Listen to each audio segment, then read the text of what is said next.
Bismillahirrahmanirrahim. Assalamualaikum warahmatullahi wabarakatuh. Saya dari perwakilan kelompok 1 akan menjelaskan tentang makalah saya, yaitu interaksi manusia dan komputer. Antarmuka manusia dan komputer. Prinsip kerja sistem komputer ada 3, yaitu masukan, proses, keluaran atau input. Input memberikan masukan data atau perintah dari luar komputer pengguna untuk digunakan dalam pemrosesan pada komputer. Proses bertugas untuk menjalankan instruksi, perintah, atau mengolah data yang diberikan dari perangkat masukan. Output digunakan untuk menampilkan hasil pengolahan komputer. User memberikan perintah pada komputer dan komputer mencetak atau menuliskan tanggapan pada layar tampilan. Komputer bekerja sesuai dengan instruksi yang diberikan oleh pengguna.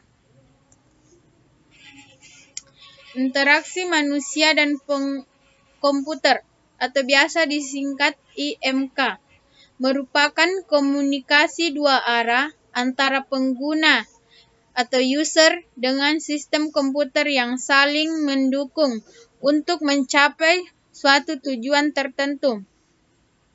Interaksi manusia dan komputer merupakan disiplin ilmu yang mempelajari desain, evaluasi, implementasi dari sistem komputer interaktif untuk dipakai oleh manusia, beserta studi tentang faktor-faktor utama dalam lingkungan interaksinya.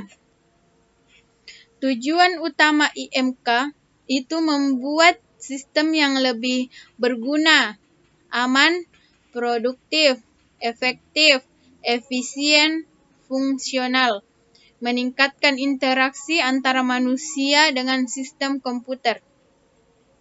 Ruang lingkup IMK ada 3. 1. Manusia merupakan pengguna atau user di dalam organisasi yang memakai komputer. User ini berbeda-beda dan memiliki karakteristik masing-masing sesuai dengan kebutuhan dan kemampuannya dalam menggunakan komputer. Yang kedua yaitu komputer merupakan peralatan elektronik yang meliputi hardware, perangkat keras, dan software perangkat lunak. Manusia dan komputer berinteraksi lewat masukan dan keluaran melalui antarmuka. Fokus perancangan dan evaluasi antarmuka pemakai user interface. Antarmuka pemakai adalah bagian sistem komputer yang memungkinkan manusia berinteraksi dengan komputer. Beberapa disiplin ilmu IMK. 1. Ilmu komputer. Ilmu komputer itu membahas tentang perancangan aplikasi atau rekayasa antarmuka untuk dapat digunakan oleh manusia dengan mudah. Yang kedua itu fisikologi, membahas tentang penerapan teori proses kognitif dan analisis empiris tentang perilaku pengguna. Yang ketiga itu antropologi dan sosiologi. Ini membahas tentang interaksi antar teknologi, kerja, dan organisasi. Sedangkan sosiologi itu berkaitan dengan studi tentang pengaruh sistem manusia, komputer dalam struktur sosial. Yang keempat itu perancangan grafis dan tipologi. Ini dapat diartikan bahwa gambar dapat digunakan sebagai sarana dialog yang efektif antara manusia dan komputer. Sedangkan yang kelima, teknik elektronika. Dalam bidang ini kita dapat mempelajari banyak tentang aspek yang berhubungan dengan perangkat keras komputer. Yang keenam itu ergonomik, berhubungan dengan aspek fisik. Itu yang untuk mendapatkan lingkungan kerja yang nyaman. Sedangkan yang ke-7 itu linguistik, cabang ilmu pengetahuan yang mempelajari bahasa. Sedangkan yang ke-8 itu perancangan industri. Ini membahas tentang produk-produk interaktif. Itu adapun piranti bantu pengembang sistem. Penggunaan piranti bantu ini untuk mengembangkan antarmuka yang mempunyai keuntungan antara lain. Hasil perancangan sementara segera dapat dibuatkan purwarupanya atau diimplementasikan secara penuh, bahkan sebelum aplikasinya ditulis. Yang kedua itu perubahan yang diinginkan pengguna dapat segera dilakukan karena antarmukanya mudah dimodifikasi. Yang ketiga itu sebuah aplikasi dapat mempunyai lebih dari sebuah antarmuka.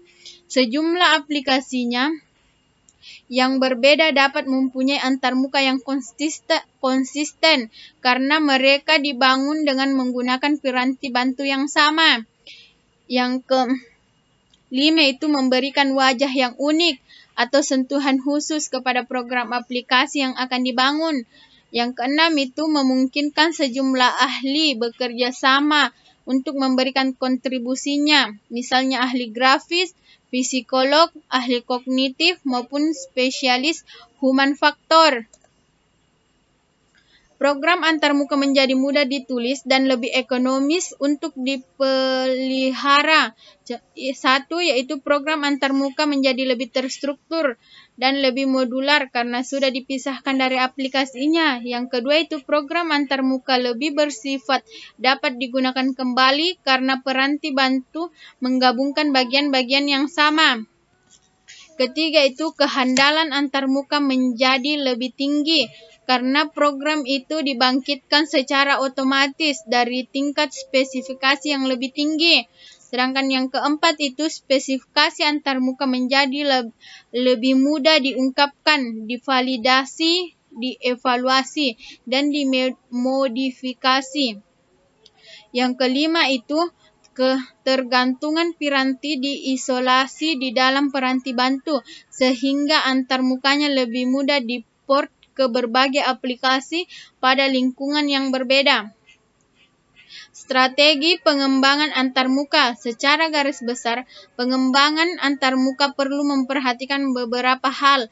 Satu, pengetahuan tentang mekanisme fungsi manusia sebagai pengguna komputer. Yang kedua itu berbagai informasi yang berhubungan dengan karakteristik dialog. Yang ketiga itu menggunakan prototype yang didasarkan pada spesifikasi dialog formal yang disusun secara bersama-sama antara calon pengguna dan perancang sistem. Teknik evaluasi yang digunakan untuk mengevaluasi hasil proses prototype yang telah dilakukan.